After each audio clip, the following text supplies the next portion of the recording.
सुनो नाज़रीन, प्रोग्राम जवाब खपे सां गॾु मां आहियां इम्तियाज़ मीर। अॼु वॾे शान शौकत सां जनरल कमर जावेद बाजवा साहब पाक फ़ौजी कमान जनरल आसिम मुनीर खे जे हवाले करे छॾी आहे।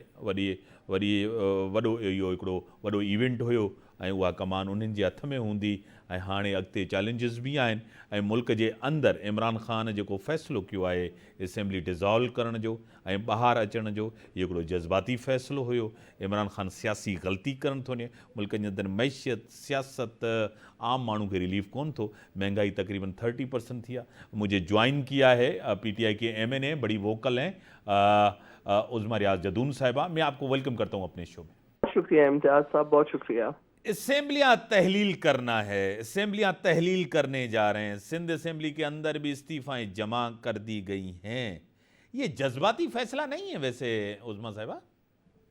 देखिए इम्तियाज साहब, आपको शायद राना सनाउल्लाह साहब का और मरियम नवाज साहिबा का वो बयान याद होगा कि जब उन्होंने ये बात कही थी कि अगर खान साहब पेशावर में KPK में और लाहौर में अगर असेंबलीज डिसॉल्व कर देते हैं और वो हमें ये इंश्योर करते हैं कि उन्होंने ये असेंबलियाँ ख़त्म करनी है, तो हम उसी दिन फेडरल की हुकूमत ख़त्म करके इंतखाबात की अनाउंसमेंट कर देंगे।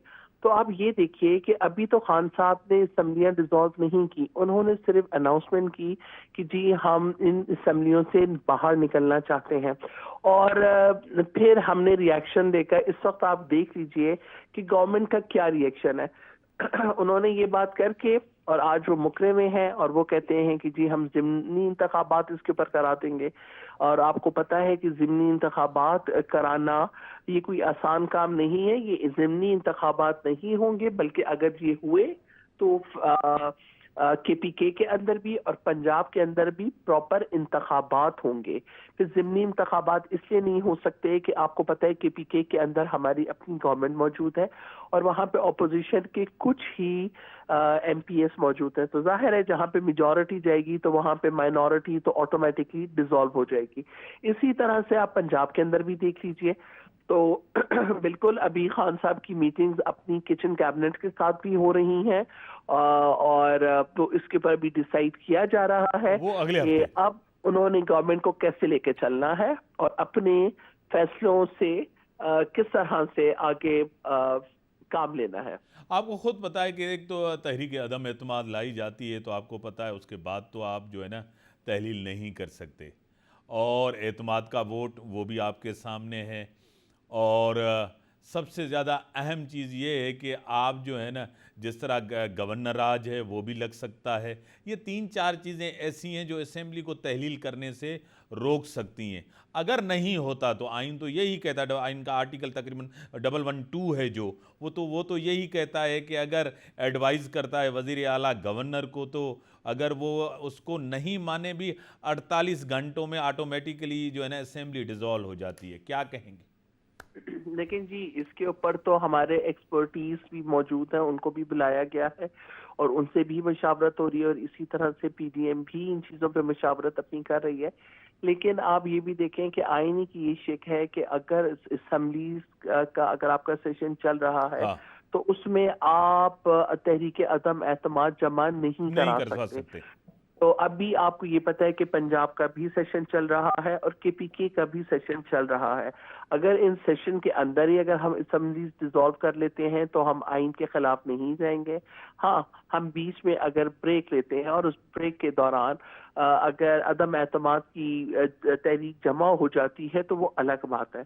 तो ज़ाहिर है इन तमाम चीज़ों को देखते हुए अपने एक्सपर्टीज़ के साथ इन तमाम मामलात में मशावरत करते हुए अपनी किचन कैबिनेट के साथ खान साहब मशावरत करेंगे और उसके बाद डिसाइड करेंगे कि आया इन्होंने असेंबलियाँ तहलील करनी है या नहीं करनी। बाय इलेक्शन जिस तरह ज़िमनी इलेक्शन कमीशन ने तो ये कह दिया है। एक बात, फैसल वाडा साहब बड़े खान साहब के करीब थे, आज भी कहते हैं, मैं उनके साथ सिंसियर हूँ। चाहे वो बड़े सादा आदमी जो आके उनको कहते हैं वो उसी तरह कर देते हैं। और उसने सवाती साहब के हवाले से भी जो आपको पता है वीडियो है, मैं वैसे पर्सनल ऐसी कोई चीज़ें नहीं कहना चाहता, बस जस्ट मैंने वीडियो कहा है। अब वीडियो भी जो है ना उसने चाहे खुद बनाई हुई होगी, ये सब कुछ खुद किया हुआ होगा। मतलब इतनी बड़ी चीज़ फैसल वाडा साहब, वो कह रहे हैं कि मैं आगे चल के नाम भी बताऊंगा, और जो है ना इमरान खान के इर्द गिर्द जो लोग हैं वो इमरान खान को बंद गली में लेके गए हैं। फैसल वाडा साहब का ये इंटरव्यू सलीम साफ़ी के साथ आपकी नज़र से ज़रूर गुजरा होगा। देखिए इम्तियाज साहब, एक चीज जो मैं ये समझती हूँ कि हम इस वक्त, मैं ये समझ रही हूँ कि जितने भी यहाँ पे लोग मौजूद हैं, जिस तरह से मरियम नवाज साहिबा ने भी मुख्तलिफ टाइम पे ये धमकियां दी कि जी मेरे पास मुख्तलिफ वीडियोस मौजूद हैं और मैं जब चाहूँ किसी की भी वीडियो लीक कर सकती हूँ या मैं बता सकती हूँ। तो मुझे इस बात पे कभी कभी फैसल वाडा के ऊपर तरस भी आता है, और मैं ये कभी कभी ये भी सोचती हूँ कि पता नहीं इस शख्स की क्या कमजोरी है, कि क्या ऐसी चीज है कि वो इसको मजबूर कर रही है इस किस्म के बयानात देने पे। और जहां तक आजम सवाती की बात है तो देखिए जी, इस चीज पे मुझे इंतहाई अफसोस के साथ ये कहना पड़ रहा है कि ये जो नया कल्चर ये जो इंट्रोड्यूस किया जा रहा है, ये आप देख लीजिए कि ये 80s 90s के अंदर ये चीज आई थी, बल्कि मैं समझती हूँ कि अर्ली 60s और 70s के जो इलेक्शंस थे, जब मोहतरमा फातिमा जिन्ना जो थी उनके लिए जो मुख्तलिफ अलकाबात इस्तेमाल किए और उनके साथ जो कुछ तौहीन आमेज रवैया रखा गया, हालांकि वो कायदे आजम की बहन थी, उनके ऊपर जिस तरह से बातें की, उनको जिस तरह से डिग्रेड करने की कोशिश की जाती रही। फिर आप ये देखिए कि जिस तरह से बेनजीर साहिबा की तस्वीरें हेलीकॉप्टर्स के थ्रू खिंचवाई गई, इसी तरह से मुख्तलिफ किस्म के उनको इल्काबात दिए गए। फिर हमारी जो MNA शीरी मजारी साहिबा थी, जो कुछ ख्वाजा आसिफ साहब ने जो बातें की, देखिए ये तमाम बातें, ये तमाम कल्चर ना तो हमें सूट करता है, और ये इस चीज की एक तरह से मैं समझती हूँ कि ये एक पॉलिटिकल इमेच्योरिटी है कि आप अपनी चीज को, अपने कामों से लोगों को आप इम्प्रेस करें, ना कि आप इस किस्म की फजूल वाहियात बातें करके अपना इंप्रेशन भी लूज करें और अपने ओपोनेंट को भी आप इस तरह से मतलब अजियत पहुंचाएं। एक तो इस चीज के मैं सबसे ज्यादा बहुत ज्यादा खिलाफ हूँ, और ये कल्चर भी चेंज होना चाहिए।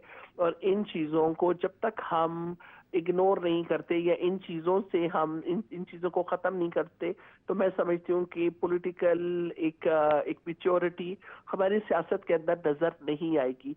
दूसरी बात यह है कि जो मुख्तलिफ कहते हैं ना कि सही। आप लोगों के वीक पॉइंट्स या कोई इस किस्म की चीज किसी के पास हो और वो आपको प्रेशराइज करे, तो फिर वाडा साहब जैसे बयानात सामने आ सकते हैं। तो इसलिए मैं समझती हूँ वाडा साहब का कसूर नहीं, वाडा साहब के ऊपर क्या प्रेशर है ये अल्लाह जानता है और फिर वाडा साहब जानते हैं।